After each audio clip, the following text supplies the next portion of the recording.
Son mari refuse de manger. Tant que les lumières sont allumées. Partie 2. Ce soir-là, mon mari n'était pas assis à la table du dîner. Quand j'ai rallumé la lumière, la salle à manger était vide.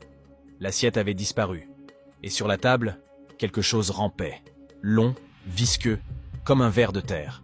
Je reculais, paniqué, prêt à fuir.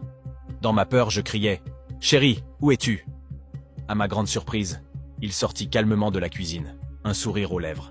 « Tu as l'air effrayé. »« Qu'est-ce qui ne va pas ?» demanda-t-il en s'approchant. « Ne t'approche pas. Tu me fais peur. Je ne te comprends plus. » Il fronça les sourcils. « Comment ça? Que veux-tu dire? Arrête de faire semblant. » Les lumières étaient éteintes. Tu étais assis là à manger. Mais quand je les ai rallumées, tu avais disparu. Et j'ai vu quelque chose ramper sur la table. Il s'approcha, feignant la surprise. Et où est cette chose alors? Je me retournai. La table était immaculée. Rien. Même en regardant en dessous. « Chérie, détends-toi, » dit-il d'une voix douce. Il n'y avait rien. J'ai juste fini de manger et rangé l'assiette. Peut-être que j'ai mangé trop vite. Le repas était délicieux. Tu imagines des choses. Puis il me serra dans ses bras. Des larmes coulèrent sur mes joues, sans que je comprenne pourquoi. Cette nuit-là, après une courte conversation, il murmura « Viens, il est temps d'aller dormir. »« Va sans moi, » répondis-je, feignant de regarder un film. Il m'embrassa sur le front et partit se coucher. Moi, je restais là, les yeux fixés sur l'écran sans rien voir. Je doutais.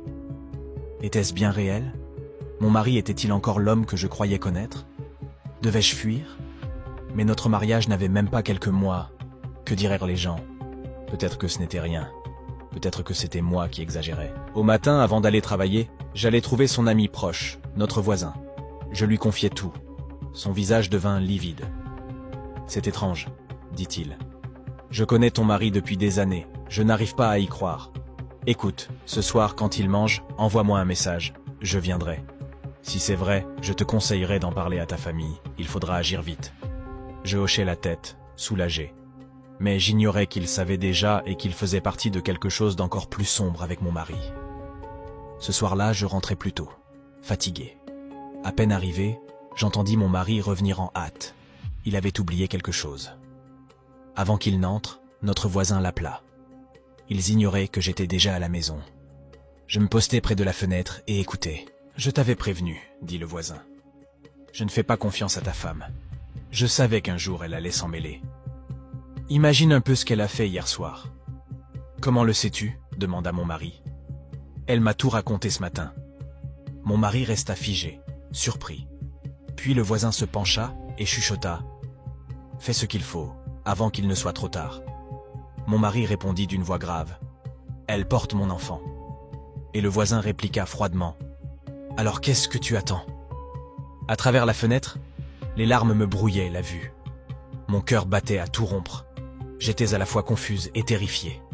Sans m'en rendre compte, un cri m'échappa. « Mon Dieu !»